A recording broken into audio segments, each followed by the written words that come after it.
Next question, also from Instagram, is from Owen B Drums. Okay. He asks, what's your opinion on punk rock loud and fast playing?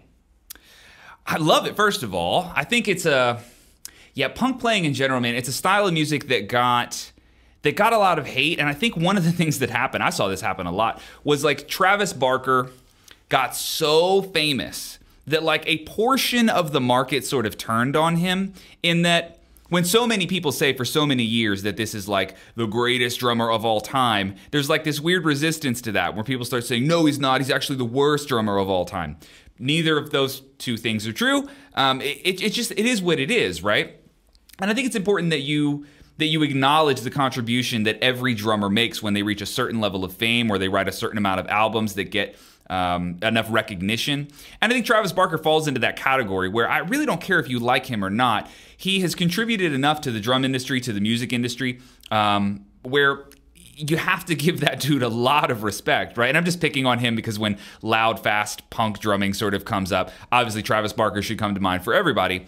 You know, I think that style of drumming really hinges on, is that what you want to say behind the kit? If you want to express emotions like anger or aggression or rebellion or things like that, it's an awesome style for that if that's what you want to say. That's not what everybody wants to say necessarily when they sit down and play drums. Some people are much more mathematically minded. And you know, I would be lying if I said that punk drumming is like the hardest genre of music out there, but there is a spectrum of difficulty within that style of music. There's definitely some punk stuff that you could play that is incredibly difficult, incredibly high level. With that said, it's got a low barrier to entry. So if you're a young or a new drummer, you know, there's a reason a lot of them play Green Day, right? Because it's not particularly difficult to get started in playing that genre. But it really comes down to what you want to say, I think. And you know, a great example of where you can see the influence of punk sort of come into drumming is like Eric Improda is a good example, where he's not a punk drummer.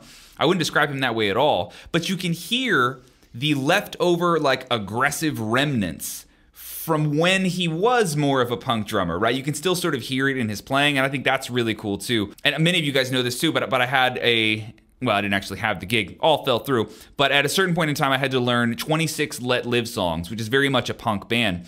And that definitely impacted my playing a bit. I can still hear little tiny mannerisms left over from the era that was learning all of those songs. So if you're somebody who feels like you're soft-handed, not a heavy-handed player, maybe experiment with learning some different, some punk grooves or, you know, punk albums or whatever, however you want to approach it. But maybe experiment with that, because I think it can impact your playing in a really positive way to be able to tap into some of that aggression or tap into some of that rebellious like smashing that is punk drumming. So it's an influence that I value a lot. I don't think I had like a long punk phase necessarily, but it's a sick genre of music, man. It just depends on what you want to say, you know?